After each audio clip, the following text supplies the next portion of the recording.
Hello and welcome back to an episode of TCN. Today we have been given a sample of Star Hills Farm 2026 edition. I believe it's a 116.3 proof. Let's get into this. Ooh, it's alcoholic for sure. It has got a bite.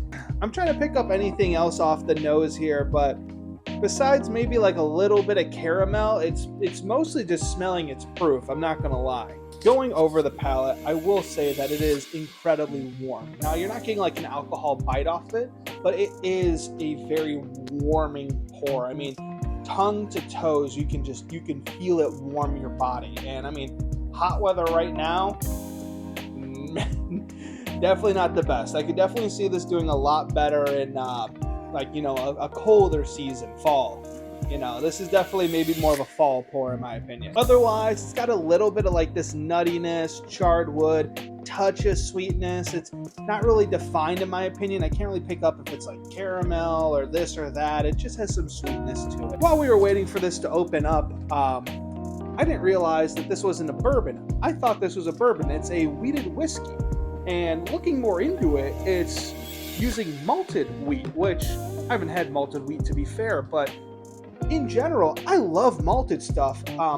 So I thought I'd be going back into this. I'm surprised I'm not crazy about this, but I also found out this is Maker's Mark product, which I don't know. I've never had a Maker's Mark that I've been crazy about. The best Maker's Mark I've had have been like, that was fine. It was a fine pour.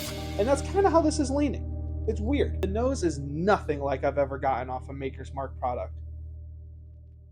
It's sweet, it's floral, it has a little bit of that bite still, but overall it's just super like sweet and crisp and just inviting. Overall, I'd say like that nuttiness and wood do take a step back. It's a touch sweeter and crisper, but overall there's still nothing too crazy about it. And finding out that this is using malted wheat and that this is a wheat whiskey, I'm really surprised I don't really taste malt. I feel like usually that's one of my big things lately is I've been liking American single malts and scotches and just anything with malt in it. I've been finding I've really been leaning that direction.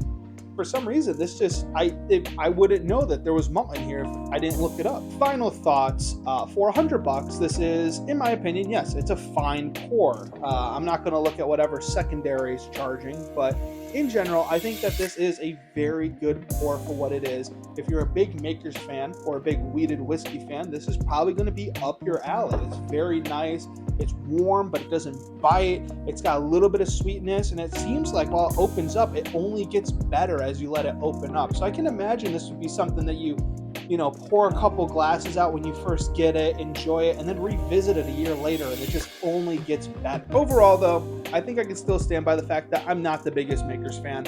And while I could probably say that this is probably one of the better, if not the best Maker's product I've had, it's still something that I probably wouldn't go out of my way for personally. Once again, for those weeded drinkers, for people who like Makers and the stuff Makers does, this is probably a really phenomenal pour. But for me, the Makers profile just doesn't hit my palate how I'd appreciate. And on a final note, I would like to thank Southgate Bourbon Bar for supplying us with this sample. Once again, I think I can stand by the fact that I'm not the biggest Makers fan. But what I can be happy about is that I was given the opportunity to try this, and I'm very thankful. So to Southgate, thank you very much. And once again, it's not a bad pour. It's just not for me. I say if you're very interested, if you like weeders, if you like stuff from Maker's Mark, this is definitely worth a try. But for me, I just wouldn't go out of my way for it. If you find yourself skipping Maker's Mark more often than not, maybe pass this bottle up. But if you do love that brand, jump on it. Give it a try. It is a very smooth sip, warming, definitely a fall type of pour. I mean, we're in the middle of summer, it's hot out.